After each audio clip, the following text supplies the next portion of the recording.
కేసీఆర్ గారి నాయకత్వం, కేసీఆర్ గారి నాయకత్వం. గౌరవనీయులు పెద్దలు, ఈరోజు మంచిర్యాలలో జరుగుతున్న ఈ రైతు సదస్సుకు అధ్యక్షత వహిస్తున్న గౌరవ మాజీ శాసనసభ్యులు పెద్దలు,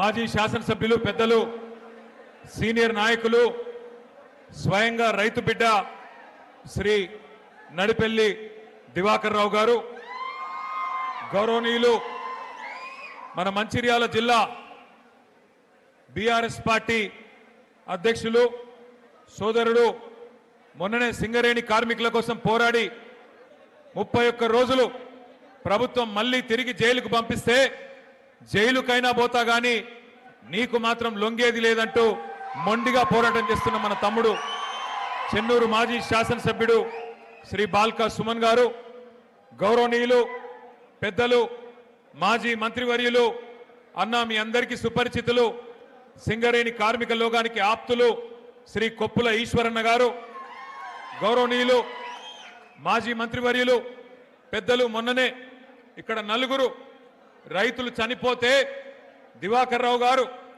ఒక్క పిలుపునిస్తే వెంటనే ఇక్కడికి జగిత్యాల నుండి వచ్చి 8 గంటల పాటు మనతో పాటు ధర్నా చేసిన మాజీ మంత్రివర్యులు అన్న సీనియర్ నాయకులు రాష్ట్ర ప్రధాన కార్యదర్శి శ్రీ జీవన్ రెడ్డి గారు, గౌరవనీయులు పెద్దలు మాజీ మంత్రివర్యులు బాల్కొండ శాసనసభ్యులు అన్న శ్రీ వేముల ప్రశాంత్ రెడ్డి గారు, గౌరవనీయులు మన గౌరవ శాసనసభ్యులు కోరుట్ల నియోజకవర్గ ఎమ్మెల్యే సోదరులు డాక్టర్ సంజయ్ గారు, ఆసిఫాబాద్ ఎమ్మెల్యే సోదరి, మరి ఎక్కడ ఆదిలాబాద్ ఉమ్మడి జిల్లాలో సమస్య ఉన్నా చెన్నూరైనా మంచిర్యాలైనా ఖానాపూర్ అయినా ఎల్లవేళలా పార్టీ కోసం పనిచేసే మనందరి ఆడబిడ్డ శ్రీమతి కోవా లక్ష్మి గారు, గౌరవనీయులు సిర్పూర్ మాజీ ఎమ్మెల్యే పెద్దలు శ్రీ కోనేరు కోనప్ప గారు, బెల్లంపల్లి మాజీ ఎమ్మెల్యే శ్రీ దుర్గం చిన్నయ్య గారు,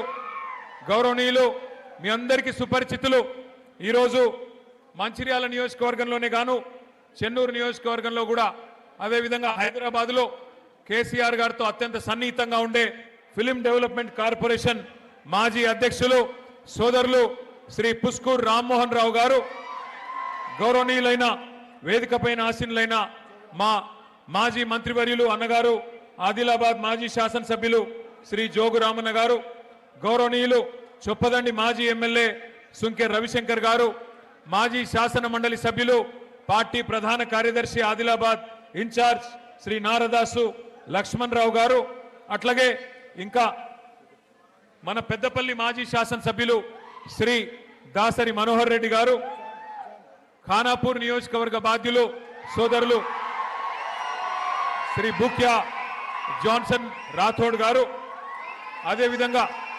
వేదికపైన ఆసీనులైన సీనియర్ నాయకులందరికీ నేను ఎవరెవరి పేర్లు అయితే చెప్పలేదో దయచేసి వారు మనసులో పెట్టుకోండి, ఏమనవద్దని చెప్పి కోరుతూ, ముందుగా మరణించాలి నేను మా చందర్ గారు, రామగుండం మాజీ శాసనసభ్యులు, వారి పేరు చెప్పడం మర్చిపోయాను, చందర్ గారికి, ఇంకా ఎవరెవరి పేరు చెప్పలేదో వారందరూ కూడా దయచేసి ఏమనుకోవద్దని చెప్పి కోరుతూ, మరి మే 5, 2026 నాడు మరణించిన 4 రైతులు, తనుగుల నాగరాజు గారు గంపలపల్లి, తనుగుల అభిరామ్ గారు వారిది కూడా గంపలపల్లి, గుండారపు వెంకటేష్ గారు కొత్తూరు, నెలికి లచ్చన్న గారు ముత్యంపేట, ఈ 4 రైతులు మరి వారందరి ఆత్మ శాంతించాలని చెప్పి మనస్ఫూర్తిగా మరి మనందరి తరపున కూడా ఆ భగవంతుని ప్రార్థిస్తూ, ఇవాళ మనందరం కూడా ఇక్కడికి ఎందుకు వచ్చినామో మీ అందరికి తెలుసు. కాంగ్రెస్ తెచ్చిన కరువుతో, కాలం తెచ్చిన కరువుతో కాదు, కాంగ్రెస్ బలవంతంగా మన మీద రుద్దుతున్న కరువుతో రైతాంగం అల్లాడుతున్నా, పంటలు పండక, వేసిన విత్తనాలు మొలకెత్తక, పుట్టెడు దుఃఖం వెంటాడుతున్నా, అన్ని దిగముంగికొని ఇక్కడికి తరలి వచ్చిన మా రైతన్నలందరికీ శిరస్సు వంచి హృదయపూర్వకంగా నమస్కారం చేస్తా ఉన్నా. అట్లాగే మీ అందరికీ తెలుసు, మే 5, 2026 నాడు మంచిర్యాలలో జరిగింది రైతు సోదరులకు ఒక మహా విషాదం. ఒకటే నియోజకవర్గంలో ప్రభుత్వం పంటలు కొనకపోతే కొనుగోలు కేంద్రాలలో కాపుగాసి అక్కడే ఉండి ఎక్కడ మా పంట నష్టమవుతుందో అని చెప్పి భయంతోని కదలకుండా ధాన్యాన్ని కాపాడుకునే ప్రయత్నంలో 4 అన్నదాతలు మృత్యువాత పడ్డారు. ప్రభుత్వ నిర్లక్ష్యం వల్ల తెచ్చిన ధాన్యాన్ని 30 రోజులు 60 రోజులు కొనేటోడు దిక్కులేడు, సంచులిచ్చేటోడు దిక్కులేడు. ఈ దిక్కు దివానం లేని ప్రభుత్వంలో అన్నదాతకు మరి దిక్కులేని పరిస్థితి వస్తే ఆ పంటను కాపాడుకునే ప్రయత్నంలో ఆ కొనుగోలు కేంద్రం దగ్గరే కాపుగా చిన్నప్పుడు గోడ కూలింది. గోడ కూలితే 4 రైతులు చనిపోవడం జరిగింది.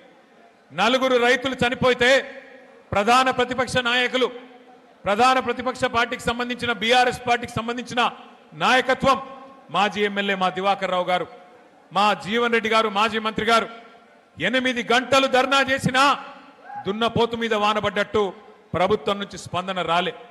చివరికి ఏదో మొక్కుబడిగా ఒప్పుకున్నారు, చూస్తాం చేస్తాం ఒప్పుకున్నారు. కానీ ఈ రోజు వరకు దాదాపు 2.5 నెలలు గడిచిపోయినా స్పందన లేదు.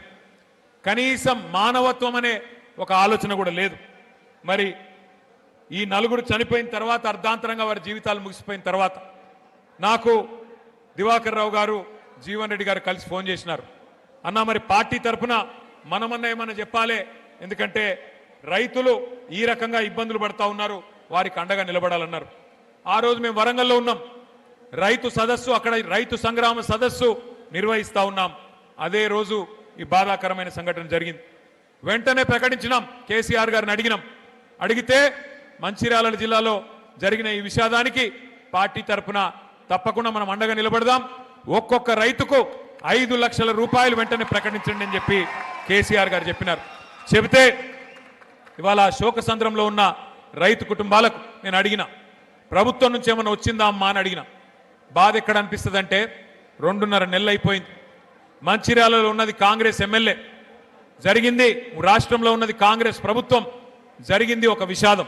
ఇప్పుడే రాజకీయ పరమైన హడావుడి లేదు, ఆర్భాటం లేదు, ఏ ఎన్నిక లేదు. కానీ ప్రభుత్వం నుంచి స్పందన లేదు. 4 మాట్లాడుతుంటే ఒక్కొక్కరిది ఒక్కో రకమైన బాధ. వాళ్ళందరూ చెప్పింది ఒకటే మాట. కాకపోతే వాళ్ళ 4 రైతులు చచ్చిపోతే ఒక్క రైతుకు మాత్రమే 5 లక్షలు వచ్చింది ప్రభుత్వం నుంచి. అది కూడా ఎక్కడిది ఆ 5 లక్షలు? కేసీఆర్ గారు పెట్టిన రైతు బీమా నుంచి మాత్రమే 5 లక్షలు ఇచ్చినారు. కానీ మిగతా ముగ్గురికి 5 లక్షలు కాదు కదా, 5,000 కాదు కదా, 5 పైసలు కూడా ప్రభుత్వం నుంచి సహాయం అందలేదు. ఇంత దుర్మార్గమైన, ఇంత కిరాతకమైన ప్రభుత్వం ఇవాళ రాష్ట్రంలో ఉన్నది. ఒకవైపు యూరియా కష్టాలు, మరొక వైపు కరెంటు కష్టాలు, మరొక వైపు సాగునీటి కోసం తన్లాట. ఇన్ని గండాలు దాటి పంట పండిస్తే మరి రేవంత్ రెడ్డి అనే గండాన్ని మాత్రం రైతులు దాటలేకపోయినారు. ఒకటే రోజు పంటలు కొనక అక్కడే కాపలగాసి చివరికి 4 చచ్చిపోయినా రేవంత్ రెడ్డికి చీమ గుట్టినట్టు కూడా లేదు. ఇవాళ కేసీఆర్ గారి నాయకత్వంలో ఆనాడు 9.5 సంవత్సరాల పాటు బ్రహ్మాండంగా మరి రైతులకు కరెంట్ ఇచ్చి 73,000 కోట్ల రూపాయలు రైతు బంధు రూపంలో ఇచ్చి, నీళ్ళిచ్చి, చెర్లు బాగా చేసి, రైతు బీమా పెట్టి, పంటలు కొని మరి పూర్తి స్థాయిలో పంజాబ్ని తలదన్నే విధంగా తెలంగాణ రైతన్నను భారతదేశంలో నిలబెడితే కేసీఆర్ గారు ఇవాళ రేవంత్ రెడ్డి రాక్షస పాలనలో అష్ట కష్టాలు పడతా ఉన్నారు.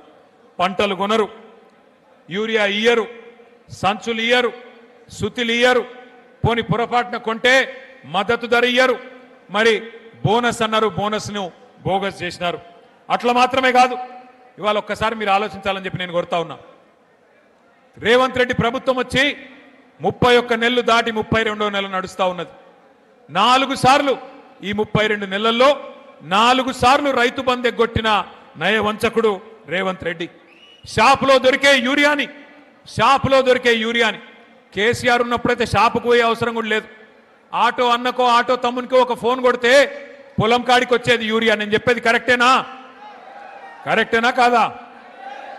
కేసీఆర్ ఉన్నప్పుడు ఒక ఫోన్ కొడితే యూరియా అనేది పొలం కాడికి వస్తుండే. ఇలా షాపులో ఉండే యూరియాని యాప్లో ఇస్తా అని చెప్పి ఒక యాప్ పెట్టిండు రేవంత్ రెడ్డి. అందుకే కేసీఆర్ గారు చెప్పిన ముందే, మోసపోతే గోసపడతాం, ఓటేసేటప్పుడే ఆలోచించుకోవాలని చెప్పిండ్రు.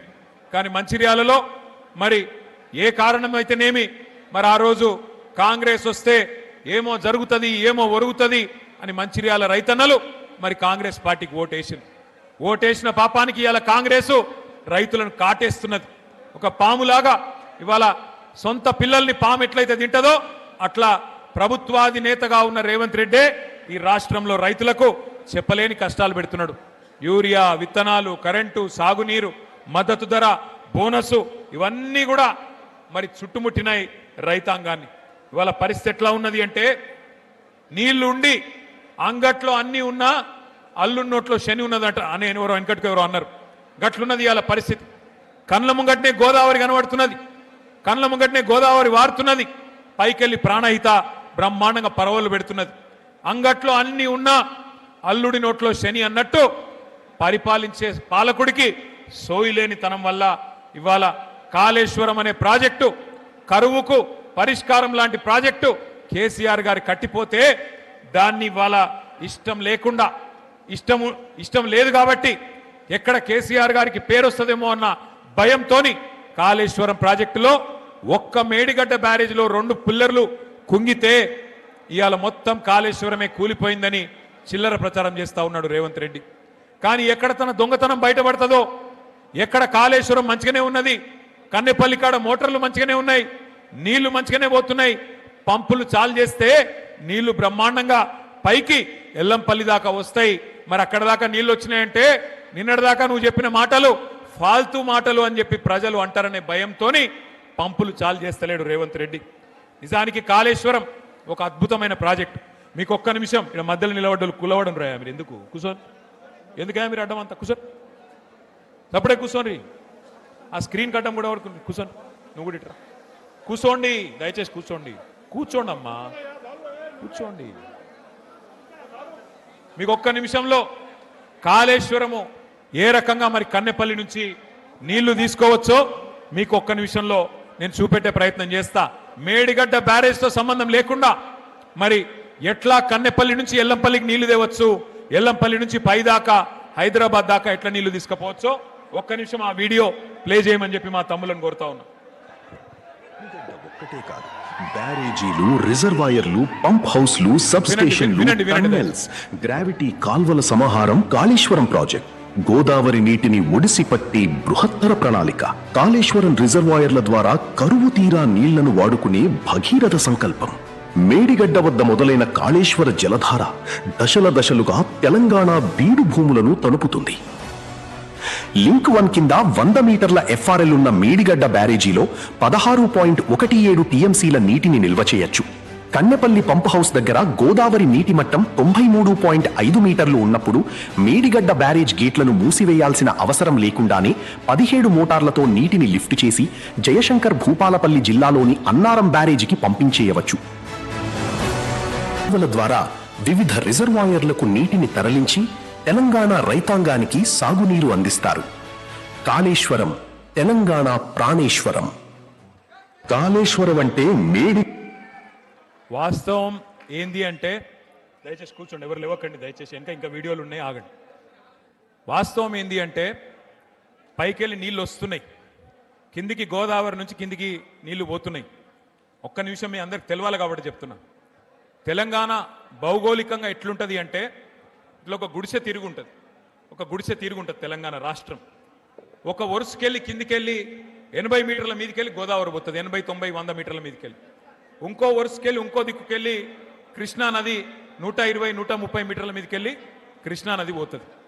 ఆడికెళ్ళి పైకి నీళ్లు తీసుకుపోవాలి, ఎందుకంటే భూములన్నీ పైన ఉన్నాయి, నదులు కింద ఉన్నాయి. అందుకోసమే కేసీఆర్ గారు కాళేశ్వరం అనే ప్రాజెక్టును డిజైన్ చేసిండు. మరి కాళేశ్వరం అనే ప్రాజెక్టు యొక్క గొప్పతనం ఏంది అంటే ఇళ్ళకెళ్ళి నీళ్లు 3 రకాలుగా తీసుకోవచ్చు. ఇప్పుడు మీ ఎల్లంపల్లె ఉంది, ఇక్కడ ఎల్లంపల్లి నుంచి నీళ్లు పైకి తీసుకొని పోవాలంటే దీనిలో 3 మార్గాలు ఉన్నాయి. మొత్తం కాళేశ్వరం అంటే ఒక బ్యారేజీ కాదు, ఒక రిజర్వాయర్ కాదు.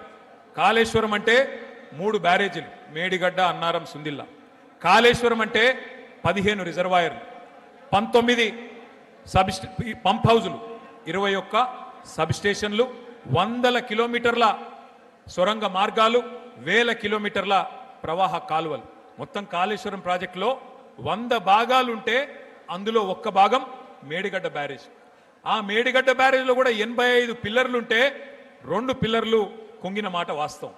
మరి ఇవాళ ఈ రాష్ట్ర ప్రభుత్వం చేస్తున్న దుర్మార్గమైన విషయం ఏంటి అంటే, మేడిగడ్డ బ్యారేజ్కు కన్నెపల్లి పంప్ హౌస్కు 18.5 కిలోమీటర్ల అంతరం ఉన్నది. మేడిగడ్డ మీదికి, అదే గోదావరి నది మీద మేడిగడ్డ మీదికి మరి 18.5 కిలోమీటర్ల మీద కన్నెపల్లి పంప్ హౌస్ ఉన్నది. అక్కడ కన్నెపల్లి పంప్ హౌస్ కాడ మోటార్లు మంచిగానే ఉన్నాయి, 17 మోటార్లు. మరి ఆడికెళ్ళి 3 టీఎంసీల నీళ్లు రోజుకి ఎత్తిపోయొచ్చు. 3 టీఎంసీల నీళ్ళు అంటే మీరు హైదరాబాద్కి వచ్చినప్పుడు ట్యాంక్ బండ్ చూసే ఉంటారు, హుసేన్ సాగర్లో పట్టేది 1 టీఎంసీ. అంటే రోజుకు 3 హుసేన్ సాగర్లలో పట్టేటన్ని నీళ్లు వీడికెళ్ళి గుంజతందుకు మోటార్లు, అద్భుతమైన బాహుబలి మోటార్లు కేసీఆర్ గారు పెట్టించింది.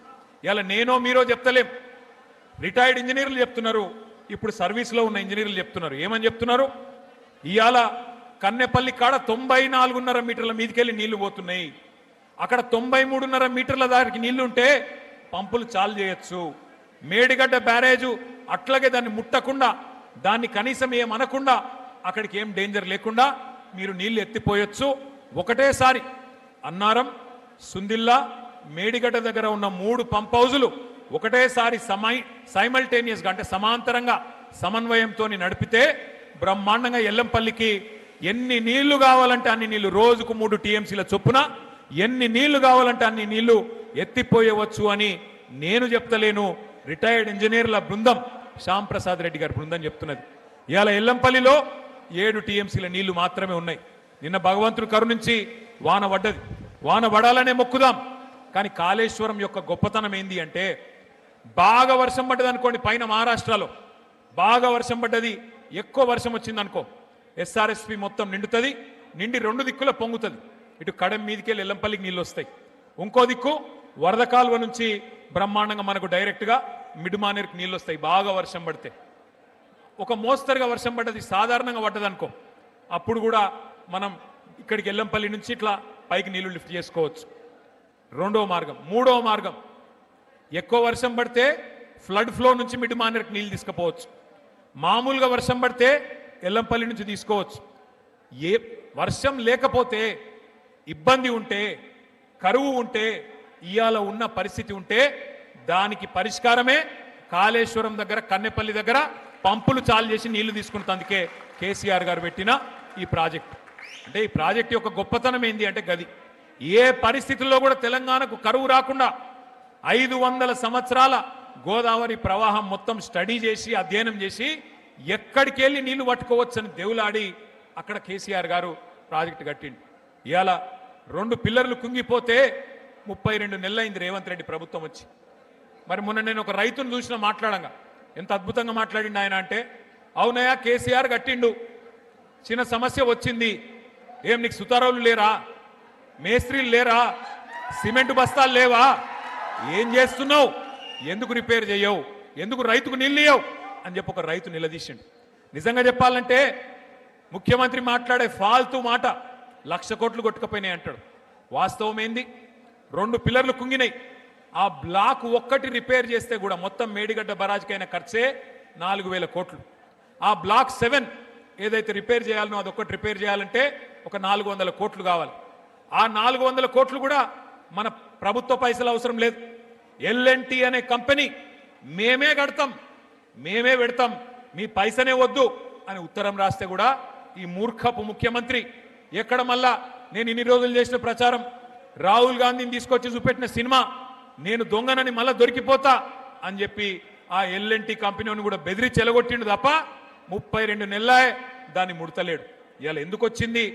కాంగ్రెస్ తెచ్చిన కరువు అని నేను ఎందుకంటున్నా, గోదావరిలో నీళ్లుండి ఎల్లంపల్లికి నీళ్లు దాసుకురాలని, నీళ్లు ఎత్తిపోయలేని అసమర్థ ప్రభుత్వం, కావాలని నీళ్లు ఎత్తకుండా ఇలా రైతులను సతాయిస్తున్న మూర్ఖపు ప్రభుత్వం ఉన్నది. కాబట్టే ఇది కాలం తెచ్చిన కరువు కాదు, కాంగ్రెస్ తెచ్చిన కరువు అని చెప్పి నేను అంటా ఉన్నా. అర్థం చేసుకోమని చెప్పి నేను కోరుతా ఉన్నా. నీళ్లు లేవంటాడు మొదలు. కన్నెపల్లి దగ్గర నీళ్ళు ఎక్కడున్నాయి అంటే మేము అందరం పోయినాం. నేను, ప్రశాంత్ రెడ్డి గారు, జీవన్ రెడ్డి గారు, మా ఈశ్వరన్న, మొత్తం అందరం ఎమ్మెల్యేలు, కోవ లక్ష్మక్క, అందరం కలిసి, మా జోగు రామన్న, అందరం కలిసి పోయినాం.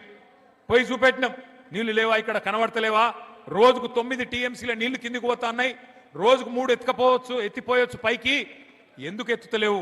కింద మీ గురువు గారు చంద్రబాబు ఎత్తుతుండు కదా, నీకేం పుట్టింది రోగం అంటే లేదు, ఉలుకు లేదు. ఒక రోజేమో నీళ్లు లేవు అంటాడు, రెండో రోజేమో ఇంకో కథ పెట్టిండు. వాడెవడో చెప్పిండు ఎన్డీఎస్ఏ అని చెప్పిండు, వాడు చెప్పిండు నేను ఎత్తిపోయా అంటాడు.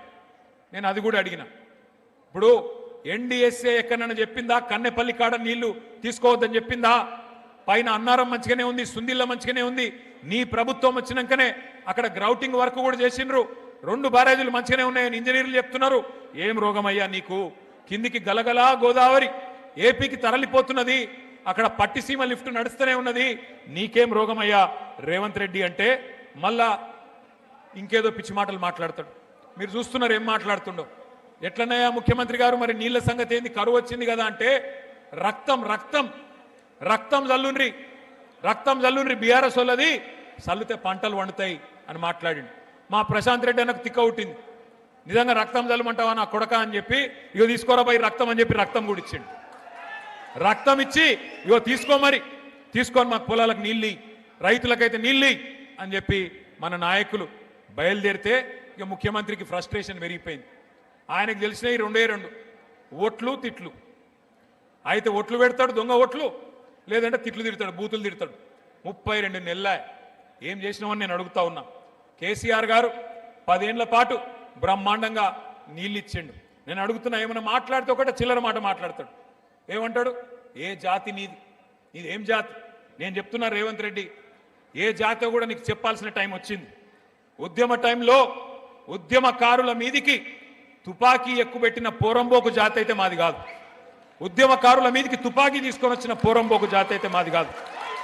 వలస పాలకుల సంక నాకుతూ సమైక్యవాదుల సంచులు మోసిన దగుల్బాజీ జాతి అయితే మాది కాదు. తెలంగాణ తొలి ప్రభుత్వాన్ని 50 లక్షల రూపాయలతో ఒక ఎమ్మెల్యేను కొనుగోలు చేసి దొరికిపోయిన లుచ్చా జాతి అయితే మాది కాదు. తెలంగాణ సాగునీటి ప్రాజెక్టుల మీద 100ల కొద్ది కేసులు వేసి ఆపాలను చూసిన దివానగాళ్ల బ్యాచ్ అయితే మాది కాదు. అబద్ధాలు, విద్వేషాలు, బూతులతో ప్రజల్ని రెచ్చగొట్టి బతికిన చిల్లర జాతి మాది కాదు. ప్రాజెక్టులను బాంబులతో పేల్చేసే అధమ జాతి మాది కాదు.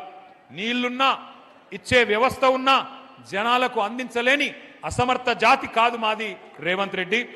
ఉద్యోగాలు అడిగితే ఎండ్రిందాగుమని, బాయిల దుంకుమని, నీళ్ళు అడిగితే రక్తం జల్లుకొమ్మని రాక్షస జాతి మాటలు మాట్లాడే జాతి మాది కాదు. అన్ని బాగు చేసి అప్పజెప్పినా ప్రజారంజకంగా పరిపాలించకుండా వానికి వీనికి మూటలు మోసి జనాలను హింసించే రాక్షస నికృష్ట జాతి మాది కాదు. తెలంగాణలో ఉన్నాయి 2 జాతులు. ఒకటి తెలంగాణను ప్రేమించే జాతి, రెండోది రాష్ట్రానికి ద్రోహం చేసే జాతి. ఎవడిది ఏ జాతో తెలంగాణ ప్రజలకు బాగా తెలుసు. ఎవరు తెలంగాణ తెచ్చిండ్రో, ఎవరు తెలంగాణను ఇవాళ వంచిస్తున్నాడో, ఎవడు తెలంగాణకు అన్యాయం చేస్తున్నాడో అందరికీ తెలుసు. నేను ఒక్క మాట దయచేసి మీరు ఆలోచించాలని చెప్పి నేను కోరుతా ఉన్నా. ఈయనకు బుద్ధి వస్తలేదు రేవంత్ రెడ్డికి. ఇవాళ రైతులు చచ్చిపోయినా మంచిర్యాల జిల్లాలో సోయి లేదు. రైతులు రోడ్లెక్కి ధర్నా చేసినా పంటలు కొనుమని బుద్ధి లేదు, ఆయనకు తెలివి రాదు. అట్లాగే ఇవాళ చివరికి సూర్యాపేట జిల్లాలో గిరిజన రైతులు రక్తం జల్లిండ్రు పోయి. రేవంత్ రెడ్డి చెప్తుండు కదా, పంట పొలాల మీద రక్తం జల్లుమంటుండు కదా, మేము రక్తం జల్లుతామని రక్తం జల్లితే కూడా ఈ ముఖ్యమంత్రి మనసు కరుగుతలేదు. అట్లాంటి పరిస్థితి ఇవాళ రాష్ట్రంలో ఉన్నది. 4 సార్లు రైతు బంధే కొట్టిండి, ఇప్పటికి 4 సార్లు. ఒక్కసారి దయచేసి నేను మీకు గుర్తు చేయదలుచుకున్నా. ఆ రోజు ఏం చెప్పిండు రాహుల్ గాంధీ అంటే, ఆయన వచ్చిండు వరంగల్కు, వచ్చి ఏం డైలాగులు కొట్టిండు, మా కాంగ్రెస్ గుద్దుండ్రి మంచిర్యాలోళ్ళు, మీకు ఇది చేస్తాం అది చేస్తాం అని రైతులకు ఏమేం కళ్ళబొల్లి కబుర్లు చెప్పిండో ఒక్కసారి మీరు చూడాలని చెప్పి కోరుతా ఉన్నా. ఆ వీడియో ప్లే చేయాలని చెప్పి మనోళ్ళని కోరుతా ఉన్నా.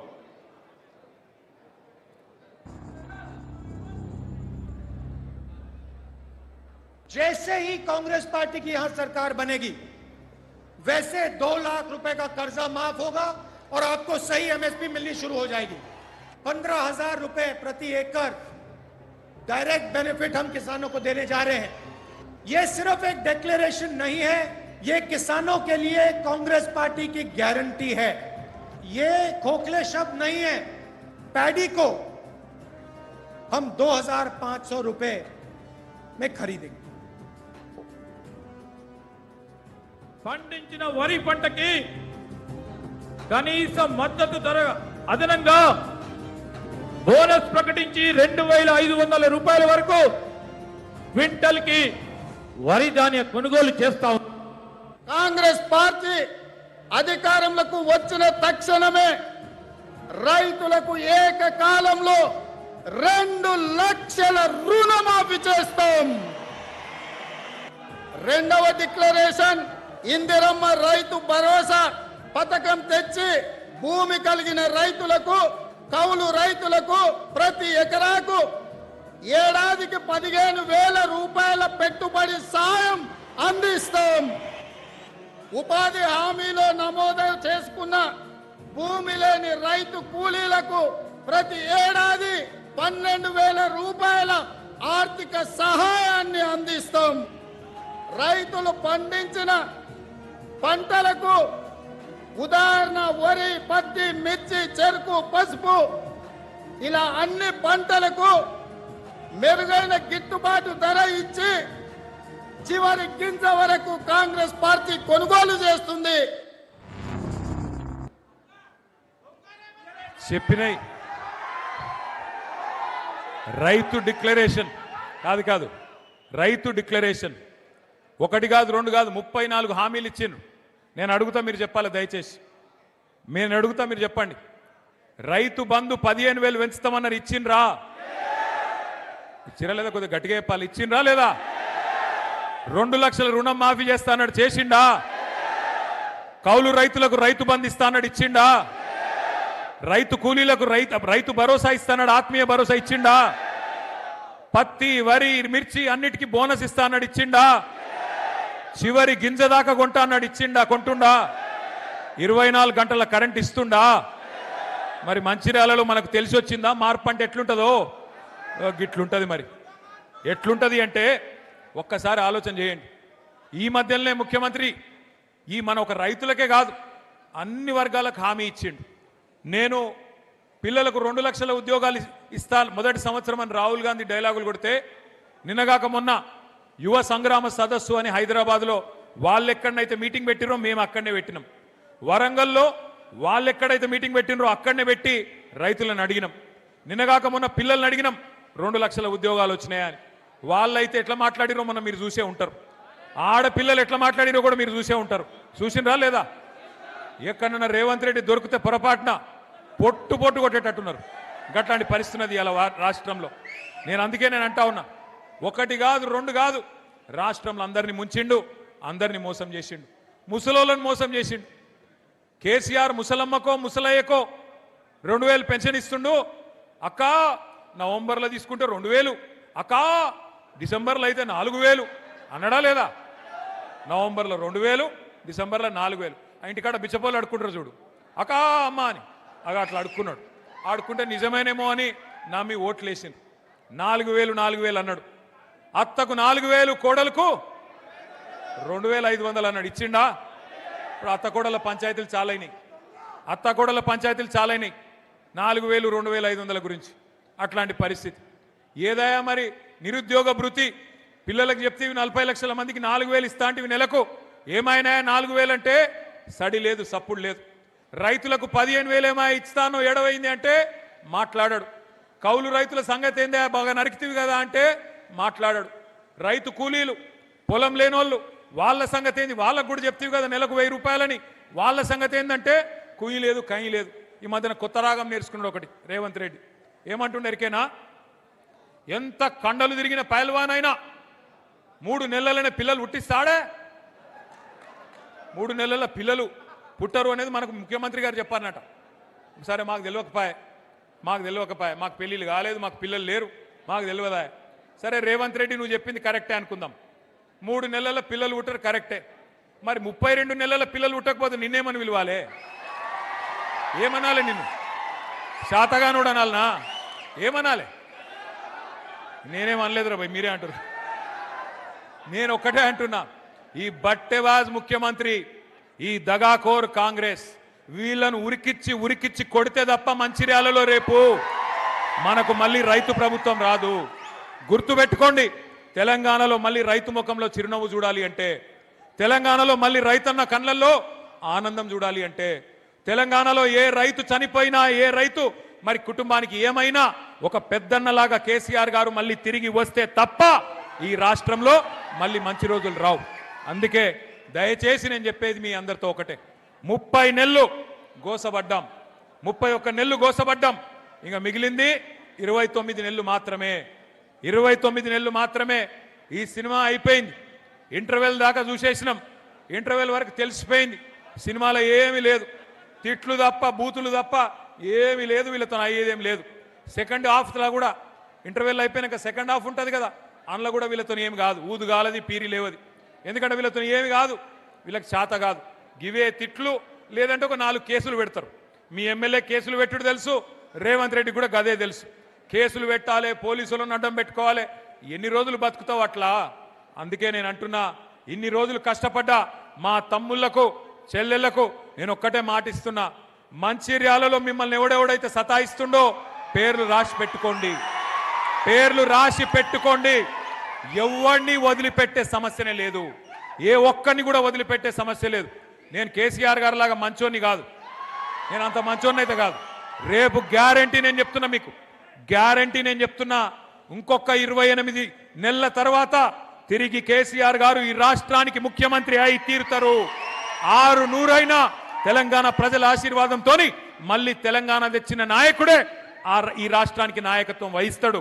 ఆ రోజు ఈ రోజు ఎవరైతే తోకలూపుతున్నారో అధికారులు, వాళ్ళకి నేను చెప్తున్నా, ముఖ్యంగా పోలీసు వాళ్ళు, డ్యూటీ చేయండి కానీ అతి చేయకండి. ఎవరెవరు అతి చేస్తుండ్రో గుర్తు పెట్టుకుంటాం.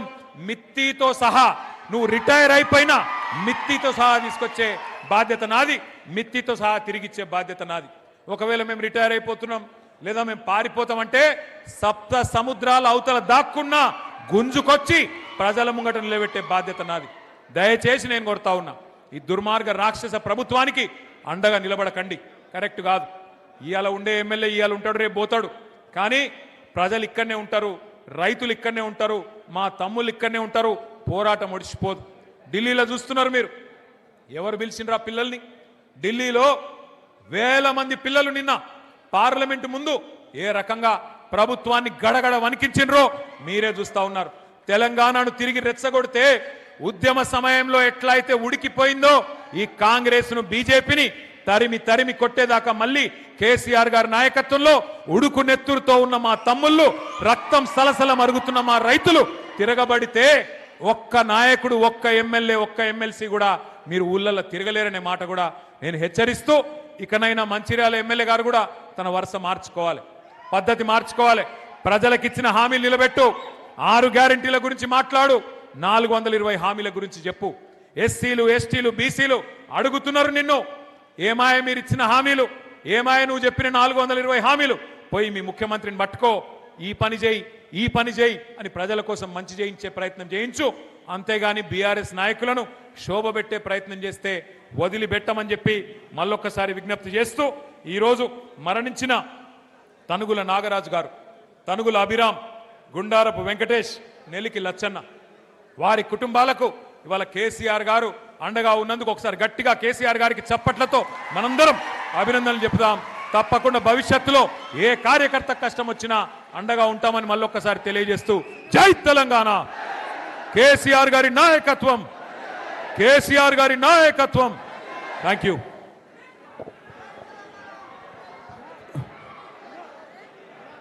ఈ కార్యక్రమాన్ని విజయవంతం చేసిన ప్రతి ఒక్క నాయకునికి, కార్యకర్తకు